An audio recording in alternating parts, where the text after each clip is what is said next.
In this module, we're going to talk about elder abuse, including the causes of elder abuse, risk factors for elder abuse, how to prevent it, how to intervene. And we're also going to talk about when elders are the abusers of their caregivers.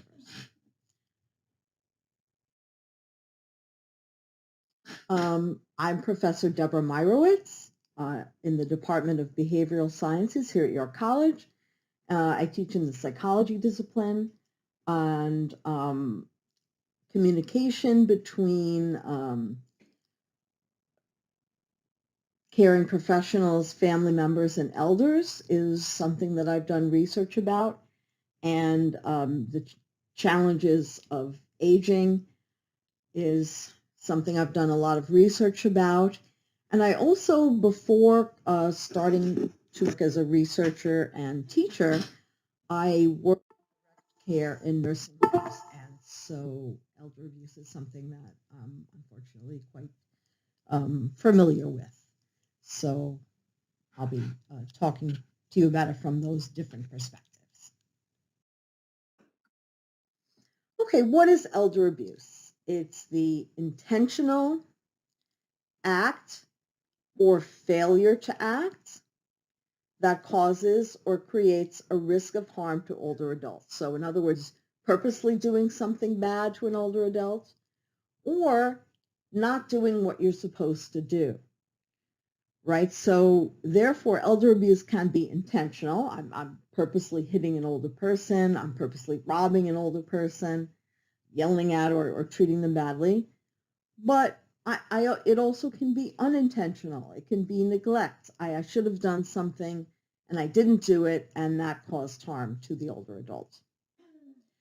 It can be physical abuse. That's what we think of most. There's psychological abuse where we mistreat the older person emotionally. There's sexual abuse of older adults. It's a myth.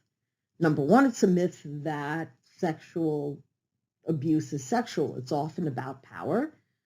And it's a myth that, no one would want to engage in sexual acts with older people. So that's a possibility. And finally, financial abuse, taking advantage of the older person's money. Neglect is a form of abuse, right? So just because you're not actively beating a person doesn't mean you're not abusing them. And as I said, intentional or unintentional.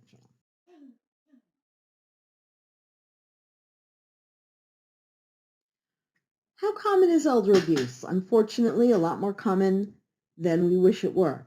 Research indicates that 10% of people age 60 or over have experienced some form of abuse.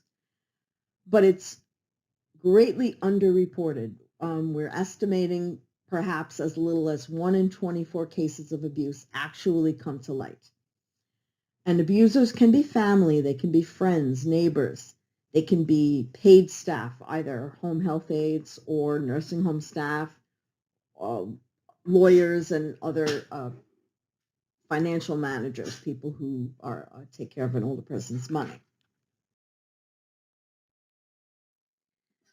So in this unit, at the end of the unit, these are the things you should learn. And again, the action words are in red. So you'll learn to identify the causes of elder abuse. You'll recognize and understand any risk factors so that you can look into a situation and see, is this person at risk for abuse? You can apply that knowledge to formulate prevention strategies to help prevent elder abuse in any setting you're involved in. You can apply that knowledge to be able to intervene in suspected elder abuse. Know what to do if you suspect elder abuse. Understand the role of racism, of sexism, and of ageism, discrimination against older adults in elder abuse.